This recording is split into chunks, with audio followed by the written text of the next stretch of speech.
All right. As the dog thunders in the room to open up our solstice Yule grand conjunction. Little drop it in and bring it down for everyone. Yeah, because there's so much. Like this weekend, the weekend of the solstice is really loaded, and the solstice is every year is a significant turning point, right? It's when we're moving, depending on where you are in the world, but we're going to be talking about the winter solstice mainly, but we're moving in towards the light, right? We're moving into from either the shortest or the longest day. So wherever you are, it's a transition point. And so that alone is a big shift that we go through every year. But on top of it, we have this solstice is, along with it is the conjunction, the great conjunction of Saturn and Jupiter. And they're going to be in the sky. You can actually see them if it's a clear night. I'm hoping for a clear night, but the closest they've been in like 800 years. So it's pretty significant. And we were chatting a little bit about how it's birthing the new, right? Because they're also starting a new 200-year cycle in the sign of Aquarius in air. They've been meeting in earth signs for 200 years. They meet about every 20 years. But now they're moving into a new cycle. This hasn't happened in 200 years of air, which when I think of air, it's like looking at things from a new perspective, especially the Aquarius air, right? And so we were talking about this birthing the new, like Aquarius is looking at things from a new perspective and kind of that bringing in a spirit, quality of spirit, right? But there's also this connection to, because the Great Conjunction is associated with the Star of Bethlehem or the Christmas star, this idea of birth. And you brought in very beautifully Isis, who I knew she was there, but once you said it and we looked at the chart, I'm like, oh yeah, Isis is conjunct this conjunction. So we have Jupiter, Saturn, and the asteroid Isis are all in early Aquarius within a few degrees of each other.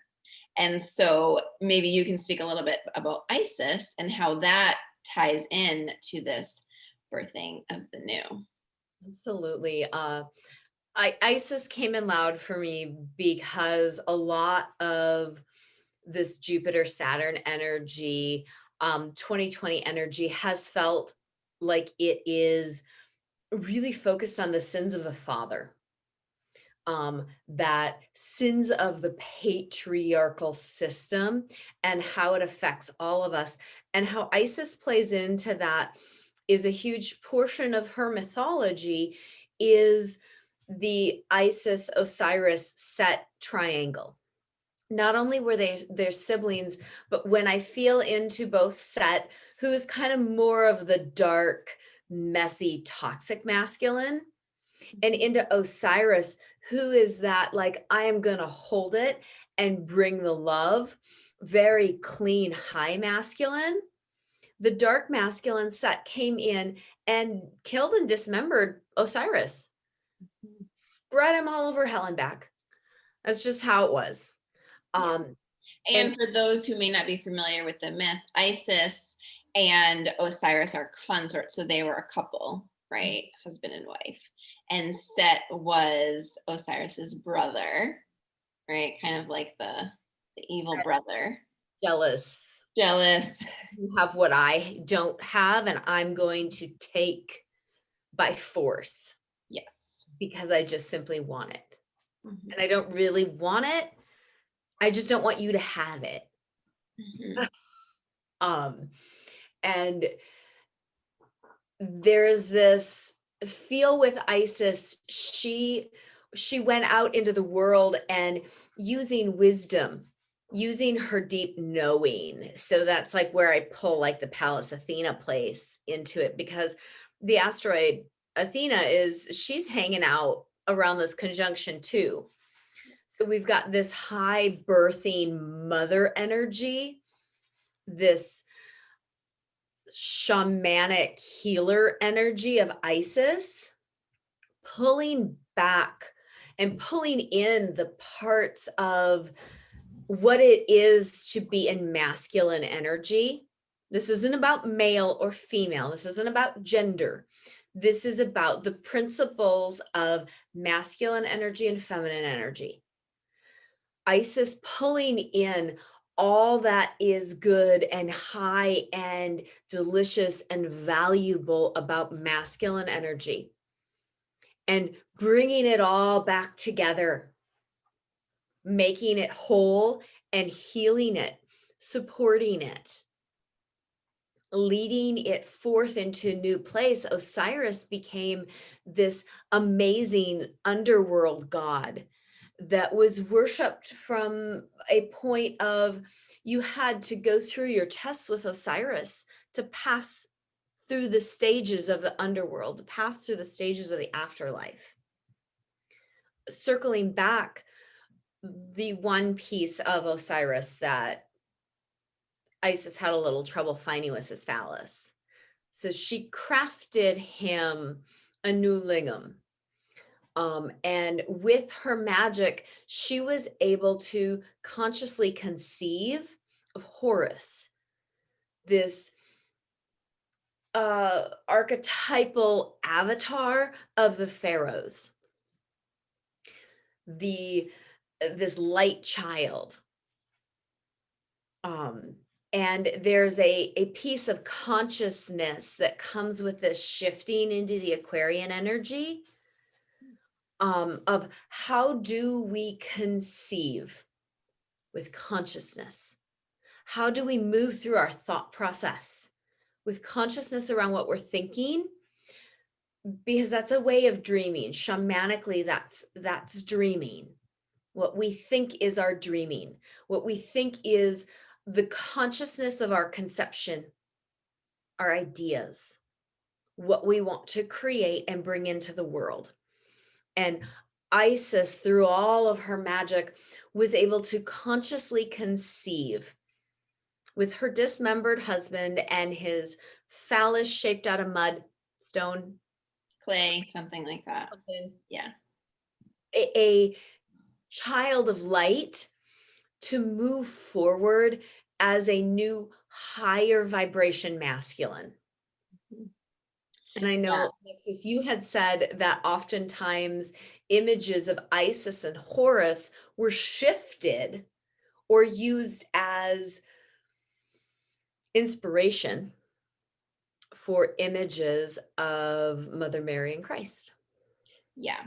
Yeah, they're very much connected. And right, the images of Isis with Horus, you'll often see her holding him like the Virgin Mary and Christ and Black Madonna, and there's all those tie-ins. So this idea of birth and that this conjunction is associated with the birth of Christ, and right, and Isis is involved, and she's a big energy of mother, right? Amongst other things, she's super magical. And the piece I wanted to circle back around to also was she went and collected all of these pieces of Osiris, right? All his dismembered parts. And the thing that was coming up for me was like collecting all of these parts of the masculine within ourselves too, but searching for and wanting them. Like she wanted to find all of them. And she knew she had to find every piece. It wasn't like I'm just going to take the good pieces and I'm just going to take these pieces. She is like, I need to find every single piece. And then when she couldn't find that last piece, she created it. And she knew she needed all of it. Like there was no, picking and choosing. And so when we feel into the masculine, right, like feminine and masculine, we need both. We need both in the world. And our masculine is our ability to act and to also hold ourselves and to be in the world and to have that kind of focus, right? And then the other piece that came in was Palace, when you were talking about like this conscious conception and having thought and having our thoughts are so important. That Palace is wisdom. That's one of her things, is very much in the mental realm. And the other piece that was coming up that's really like kind of ties all of it together is when you mentioned the father piece. So Jupiter and Saturn are son and father, father and son, right? And also Pallas is the daughter of Jupiter. So there's this lineage piece too. And I mean, very loudly is that father son component, right? And so that masculine piece. Just wanted to drop that in there because there's I this was this thinking beautiful lineage. how we have this dynamic with these four archetypes of a father and a son. We have the mother archetype with Isis, and then we have the daughter of the sun Mhm. with Pallas and Jupiter, and their dynamic. And the faces that both the feminine and the masculine can take, Mhm. that we are not only daughters, we are mothers, and we are sisters, and we are lovers, and we are warriors, and we are healers and shaman, and all of the faces we, I think about, we used to talk about like all of the different hats we wear, but that's a very superficial thing. Like these components of us are like our deep self, our deep ability to shift and be everything that we can be, to open up our full spectrum, our full range. Yeah. Because, yeah, the hats are like putting on different, it's almost like a mask. It's like, that's a surface level. Like, yeah, we can play these parts, but when you're being more authentic, it's not like you're putting on a hat. You're just being yourself, and the different parts of you are opening up. Um, yeah. And then when we feel into where this is all happening, it's in Aquarius, right? Which is like, it's a revolutionary sign and it's an air sign. So it's associated with the mental realm. And when we feel into, we've already talked about this, but just kind of like hitting it home again of that thinking in a new way and birthing the new thoughts and new perspective. And Jupiter, he brings expansion. So he's like, think beyond what you could ever think. Yeah. Like, like you have no idea, right? But the beautiful thing is Saturn is there because we can just dream like super, super big and not do nothing with it, right? But Saturn is there and he's a ruler of Aquarius. So he's really home in Aquarius of like, yeah, we're gonna like, get stuff done. He's kind of like the strict father who sometimes it can be like almost like if Jupiter's super expanding, Saturn can feel constricting, but it's not. It's just I'm bringing this, like, we're going to make this happen, right? And depending on where we're at, of course, it can feel constricting.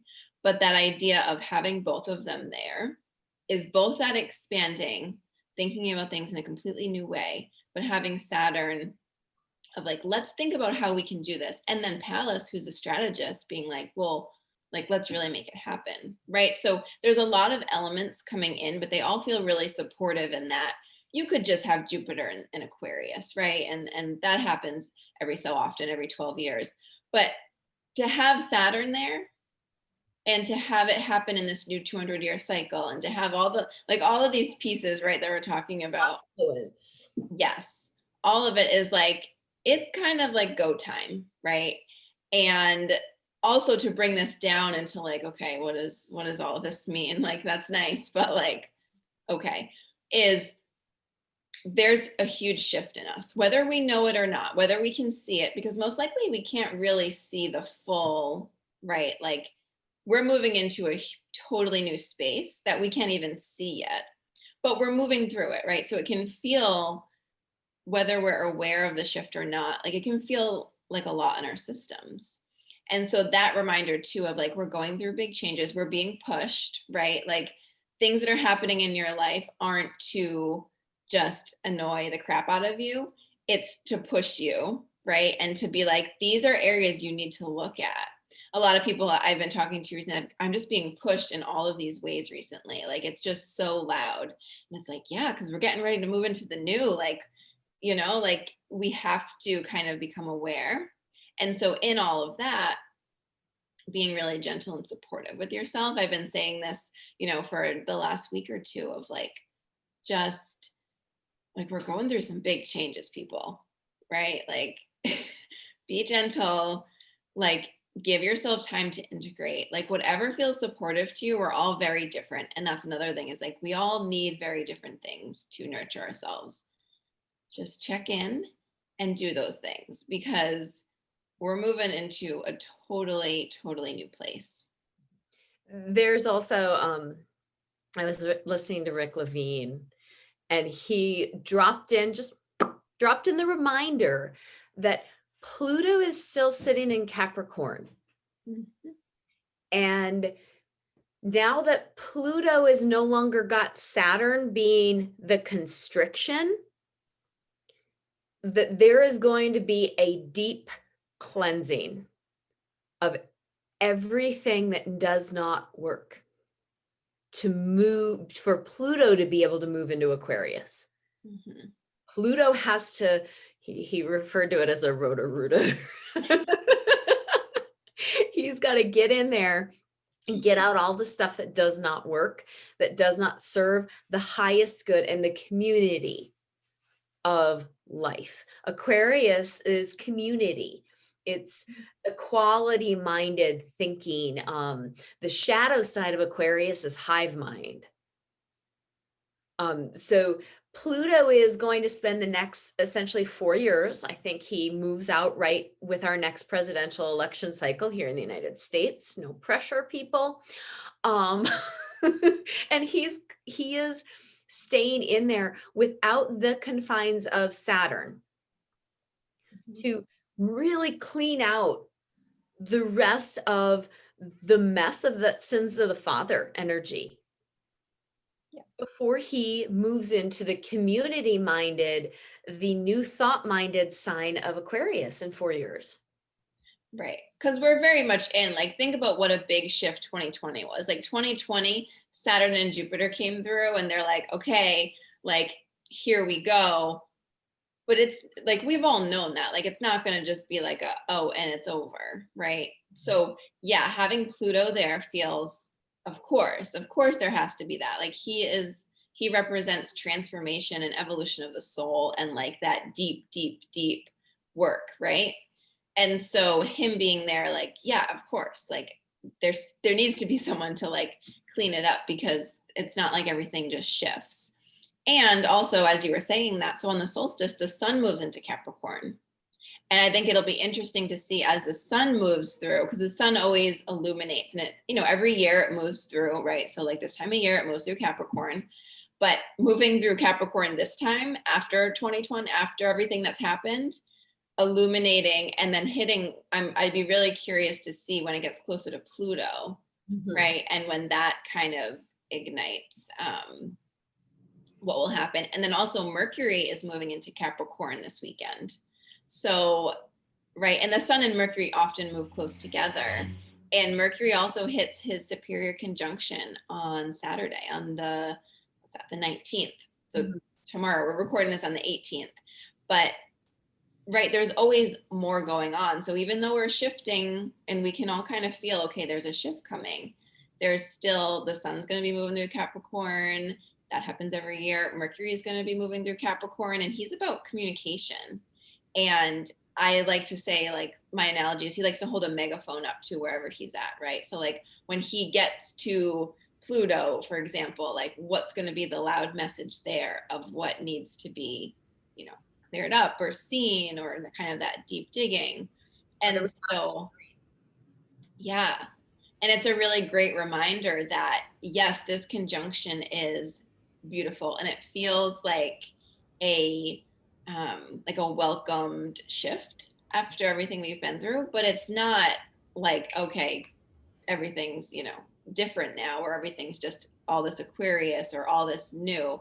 There's still the cleaning up the old. And so I think that's a really beautiful thing to bring in, and a reminder of like there's both aspects of it. Yes, we're moving into the new, but we can't forget where we came from. Mhm. Yes, both and. Yeah. Doing both. Isn't Mars shifting out of his shadow here very shortly also? Yeah, I don't have the date for that. But So yeah, and Mars, action, yeah, like action. Speaking of Pluto and that you brought in Mars, there's just so much going on this weekend. Like we're all talking about a one weekend here. Is the Mars square Pluto on the 20th, the day before the solstice. Mars squares Pluto, which is the third and final square, right? And so these have been big aspects. Like that's a pretty big one that we've been working through these.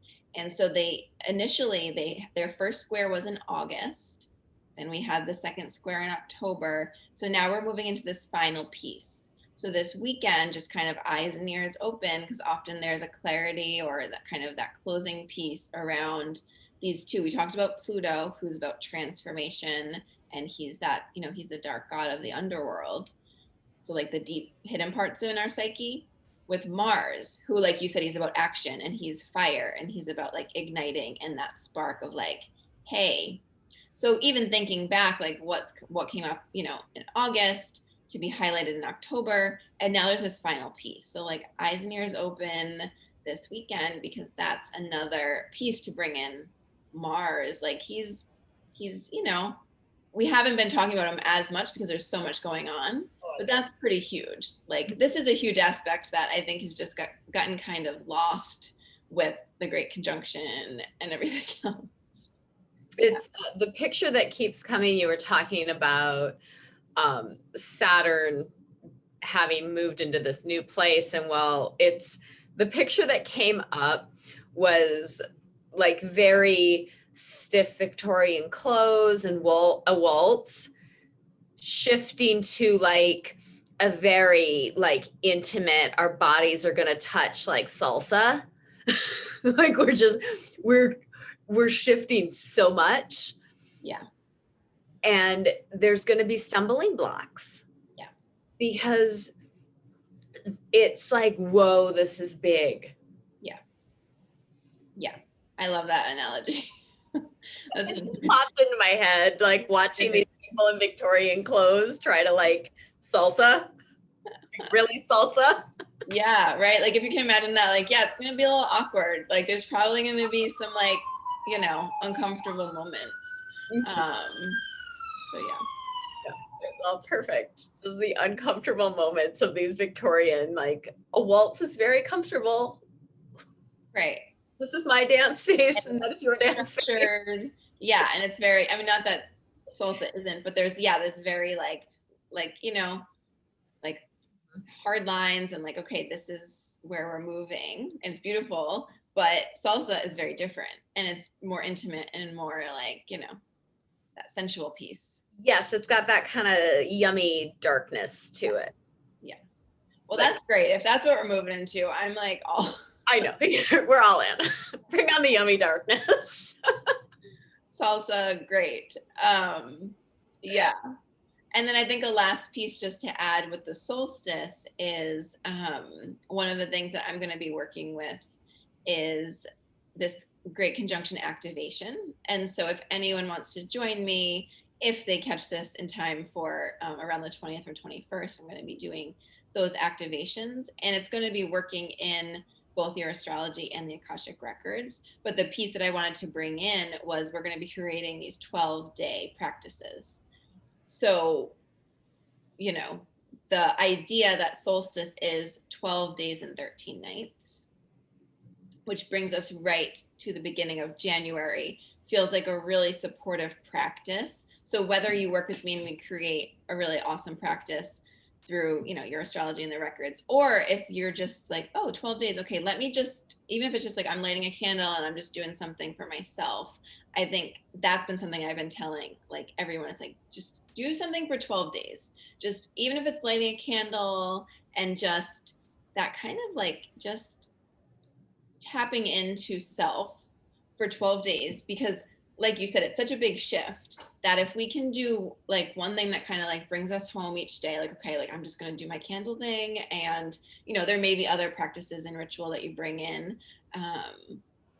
But that feels like a really supportive thing too, that I just wanted to like drop in of this. 12 days and 13 nights. And I'm very excited for my activation, which is happening. We're doing mine tomorrow, aren't we? Yes, we are doing yours tomorrow. Yeah, I'm very excited for it. It feels like a very supportive way to work with this energy because it's coming whether we like it or not. So my thing is always to work with the energy consciously and to, ask for it to be in the most grace-filled way. And then this practice feels like we'll also get information like through your astrology and through your records of what is the best practice for me to do for 12 days. Like that is something I'm really excited about for myself. I'm excited to do your reading and to work with, whoever has signed up to create this practice, because yeah, we're really shifting and moving, and that it'll set us up for 2021, in the best way we can. Yeah, it's gonna be beautiful and it's exciting. And hold a lot of space for this. Be open, be curious. I wrote down something here, found it. Um, 6 things that keep us in the position of victim, in victim energy. That there's 6 items, 6 ways we get in our own way from shifting: hide, deny, escape, reject, delude, disconnect. Ooh, those are good. I'll be writing those down. Those. If any of those are coming up, Yeah. that is how we end up in that victim place on the drama triangle. Mhm. And no, don't be there. Yeah. Get off the triangle. Right. Because, yeah, we're really good. And we, like, as humans, are really good about, yeah, like spinning ourselves and going through all of those 6 things you mentioned. Like, yeah, we're really good at it as humans. Like, it's, but when we can bring awareness to it of like, oh, yeah, oh, yep, I'm doing that. Like, there's an illusion right there. Or there's like that, escapism, that when we bring attention to it, then we can shift it. So I love that. You'll have to send me that list because Totally. I will send that right over to you. let Maybe me I'll dive it into get that. any description of the various places this will end up. Totally.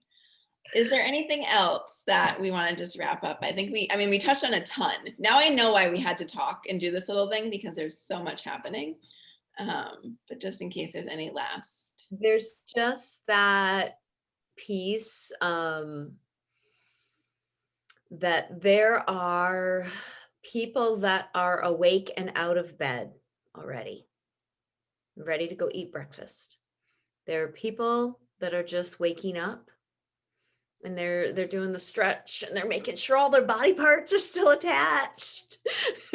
Their eyes are maybe a little dry. They need a drink of water. And then there are the people that are still asleep. All of this is the spectrum of what is normal and what is real. This is a call to greater consciousness. How do we move from sleep to awakening to being awake? Yeah. Yeah. And that piece of everyone's on their own journey, right? And there's no better or worse. And you can't worry about someone else's, like, you can't go looking around like, oh, so and so's asleep, so and so's, like, when we worry about ourselves and where we're at, that ripples out. And so that feels like a message that's been coming up in a lot of different ways, and a lot of different things I've been listening to or talking to, is like really going back to self. Like, we are the only thing we really need to worry about, right? Not that we're not going to love people and care for people and be in a relationship with people, but if we can primarily take care of ourselves and, accept where we're at and work through our own things and hold ourselves and all of that, yeah, everything else will ripple out and be easier in our lives when we can, like, focus on ourselves. And yeah, wherever we're at is perfect. Show up as our best selves and understand that sometimes our best self may be having the courage to say, I really don't know. I'm sorry. I was wrong. Those are our best selves. Mhm. Our best self is never dug in. Our best self is full of curiosity. Our best self is willing to not know. Our 'Cause we're best all self just, yeah, doing our best. is stumbling around and holding out our hands to find other people to hold our hands. Yeah, So totally. the whole spectrum is normal. The more people we have moving into awakening, the more people we have getting out of bed, getting ready for breakfast, the better this is going to be. Yeah, because the more people we'll have to, like, hang out with and salsa dance with. Breakfast is way more fun when there's a crew there to salsa dance while Yeah. you cook. Like, I don't want to just be waking up every morning having breakfast myself. Like, Let's go, people. Go. Just kidding. All in your own time. We are here. We both have individual programs and we have group programs that we run together. Um, so we'll drop those links in the description, and thank you all. I do know we probably will have a Capricorn podcast coming out Yeah. soon. Oh yeah, so much is shifting and happening that like, yes, there will be a podcast probably the end of December, I'm feeling. We could talk for a very long time. Oh yeah, we can talk a lot. All right. Love to everyone, and happy merry conjunction. Yeah, love it. Happy conjunction.